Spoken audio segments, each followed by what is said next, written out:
Assalamualaikum warahmatullahi tim Arskus yang beranggotakan saya sendiri Manda Syazara Aulia Putri dan rekan saya Fahira Putriananta dan Novidi Aryani. Pada kesempatan ini kami akan mempresentasikan proposal penelitian yang berjudul Pengembangan Platform Digital Patologi Berbasis Artificial Intelligence untuk Deteksi Dini Kanker Serviks menggunakan citra Pap smear atau VIUMI.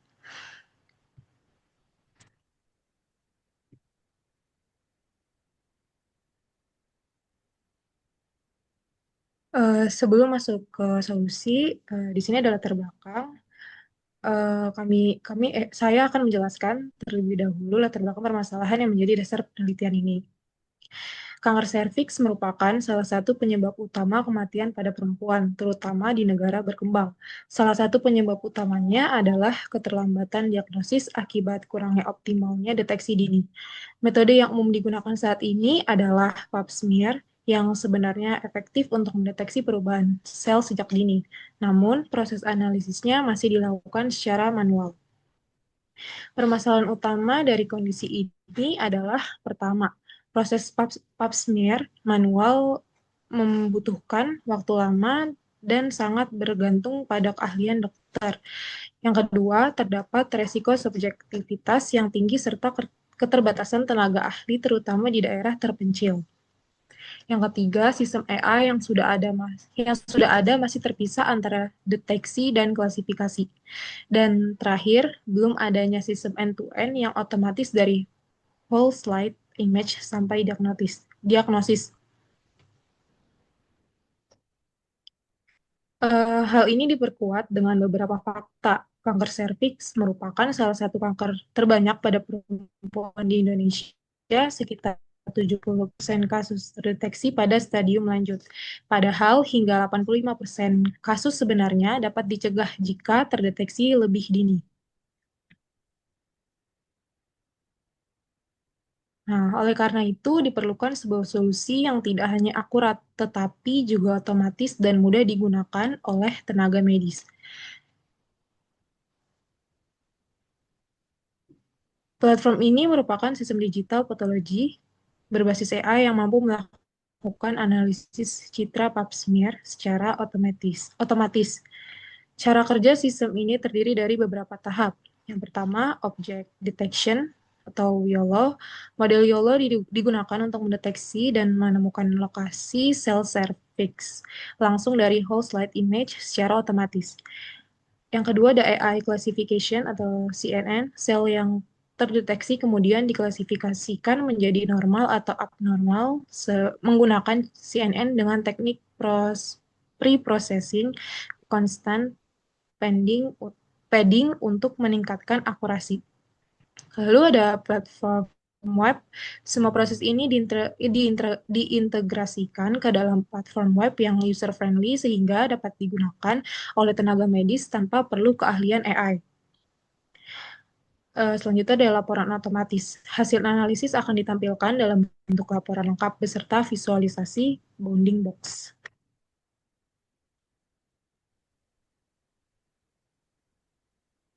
Hmm. Baik, di slide ini kita akan masuk ke tujuan dan manfaat penelitian.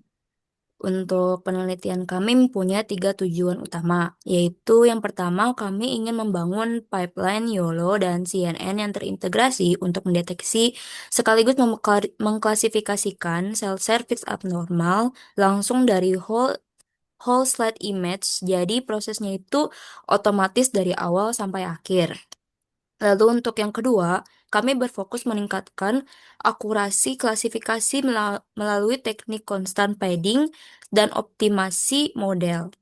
Lalu, constant padding ini tuh penting karena menjaga proporsi asli sel saat diproses. Berbeda dengan resizing biasa yang mendistorsi bentuk sel.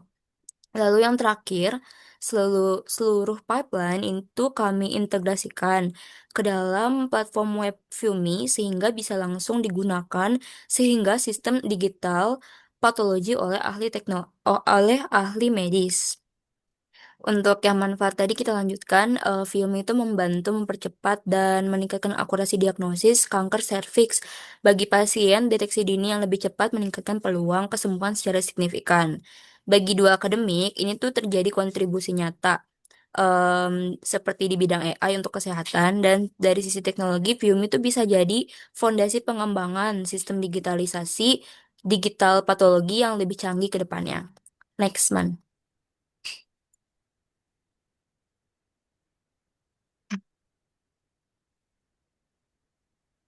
Lalu di slide ini kita akan membahas tentang metode penelitian. Em, ini tuh secara keseluruhan sistem FIUMI bekerja melalui 5 tahapan yang saling terhubung. Tahap pertama yaitu data collection. Kami menggunakan dataset publik dari si PubMed yang berisi citra sel smear berlabel sehingga kualitas datanya itu sudah terverifikasi untuk keperluan penelitian. Tahap kedua, kita akan melakukan pre-processing. Citra dipersiapkan dulu menggunakan teknik constant padding, normalisasi, dan augmentasi. Sehingga yang tadi disebutkan, constant padding ini tadi menjadi keunggulan utama kami dibanding metode lain. Tahap ketiga ada object detection. Kami menggunakan model YOLO untuk mendeteksi lokal sel cervix secara otomatis dari whole slide image. Hasilnya berupa bounding box yang menunjukkan tepat di mana sel itu berada. Tahap keempat yaitu classification. Sel yang sudah terdeteksi kemudian diklasifikasikan oleh model CNN ke dalam 5 kelas, yaitu normal dan 4 kategori abnormal. Dan tahap yang terakhir yaitu deployment. Seluruh pipeline ini diintegrasikan ke dalam platform web FIUMI yang siap dipakai oleh tenaga medis tanpa perlu keahlian AI khusus. Next, man. Dan di saat ini kita akan membahas riset gap dan kebaruan FIUMI. Penelitian dasar kami mengacu pada Utomo et al. Tahun 2025. Kontribusinya sangat kuat sehingga mereka membuktikan bahwa constant padding itu lebih unggul dibandingkan resizing konvensional untuk klasifikasi sel serviks pada dataset si PubMed. Dengan akurasi DenseNet 201 mencapai 95,24%. Namun, ada keterbatasan yang mereka akui sendiri. Sel masih di crop manual dari whole slide image, belum ada deteksi otomatis, dan sistemnya belum terintegrasi ke platform yang siap dipakai tenaga medis. Nah, gap itulah yang Viumi coba jawab. Kami menghadirkan pipeline end-to-end YOLO untuk deteksi otomatis dari whole slide image, dilanjutkan CNN dengan constant padding untuk diklasifikasi 5 kelas, lalu semuanya tersaji di platform web yang langsung bisa digunakan. Untuk target kami sendiri, akurasi minimal 95% mengacu pada benchmark Utomo 2025 dan pipeline yang fully automate dari whole slide image langsung sampai diagnosis tanpa intervensi manual. Next, man. Nah, untuk di slide 7 ini, kita akan membahas tentang metode penelitian. Ini tuh ada 3, yaitu input, proses, dan output. Yang pertama itu kita akan membahas tentang variabel. Dari sisi variabel, input yang kami gunakan adalah citra pub smear dalam format whole slide image beserta hasil processingnya dengan constant padding dan dan anotasi bandings box yang menggunakan RoboFlow. Lalu, prosesnya melibatkan dua model utama, yaitu YOLO untuk object detection dan CNN untuk classification, dengan parameter training seperti epoch, learning rate, dan batch size yang akan dioptimasi selama pelatihan. Outputnya itu ada 3, bounding box yang menunjukkan lokasi sel terdeteksi, hasil klasifikasi apakah sel itu normal atau abnormal dalam 5 kelas, dan 5 evaluasi modelnya. Selanjutnya itu ada matriks evaluasi. Untuk mengukur performa sistem, kami tuh pakai 4 standar, yaitu akurasi, precision, recall, dan F1 score.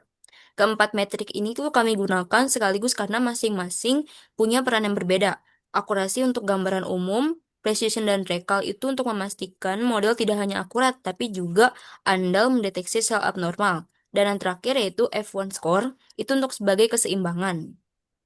Next.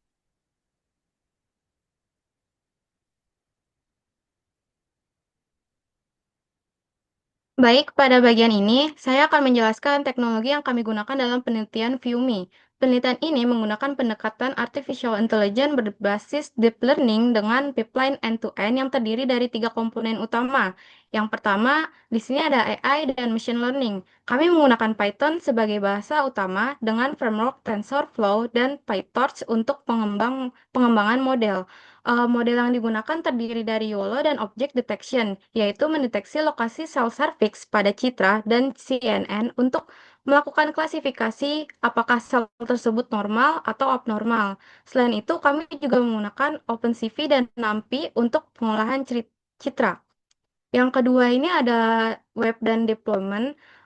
Pipeline yang telah dibuat atau akan diintegrasikan ke dalam platform menggunakan Flash atau Flash API. Kemudian sistem akan dideploy menggunakan cloud platform seperti AWS atau Google Cloud, serta menggunakan database dan API REST agar dapat diakses oleh tenaga medis secara praktis. Di sini yang ketiga, data dan anotasi. Kami menggunakan dataset SIPACMET sebagai data utama.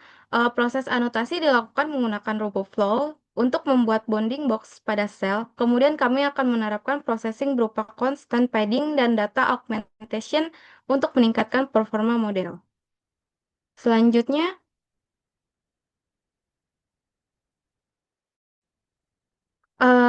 di sini ada terkait anggaran dan jadwal kegiatan. Di anggaran ini, total anggaran yang kami ajukan sebesar 10 juta, yang terdiri dari dana Bamawa sebesar 8 juta dan dana pendamping universitas sebesar 2 juta.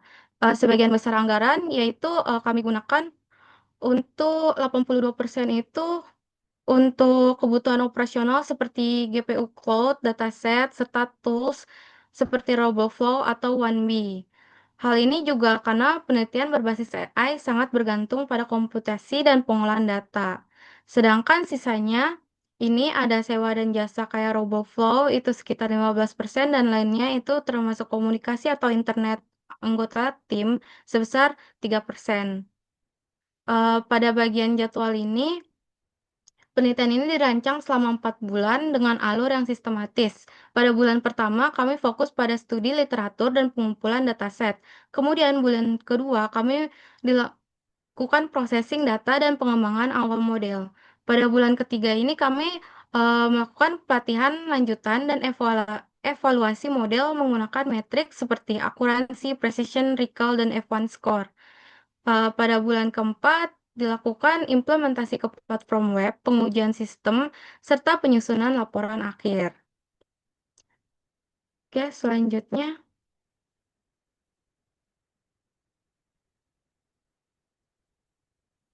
Luaran pada penelitian ini terdiri 4 hasil utama.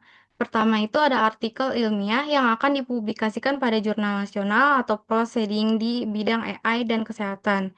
Yang kedua, model AI berupa pipeline YOLO dan CNN yang mampu mendeteksi dan mengklasifikasi sel cervix abnormal dari whole slide image. Ketiga, platform web ViewMe yang dapat digunakan sebagai alat bantu diagnosis berbasis digital pathology. Dan yang terakhir di sini ada dokumentasi lengkap termasuk kode sumber dan laporan penelitian sebagai referensi pengembangan lanjutan. Oke, yang terakhir selanjutnya eh, sebagai penutup, melalui penelitian ini kami berharap dapat menghadirkan inovasi berbasis AI yang mampu membantu tenaga medis dalam mendeteksi kanker serviks secara lebih cepat dan akurat. Dengan adanya platform ViewMe, diharapkan proses diagnosis menjadi lebih efisien, terutama di daerah dengan keterbatasan tenaga ahli. Karena pada akhirnya, deteksi dini bukan hanya soal teknologi, tapi tentang menyelamatkan lebih banyak kehidupan. Terima kasih, sekian dari kami, kelompok Arsekus. Wassalamualaikum warahmatullahi wabarakatuh.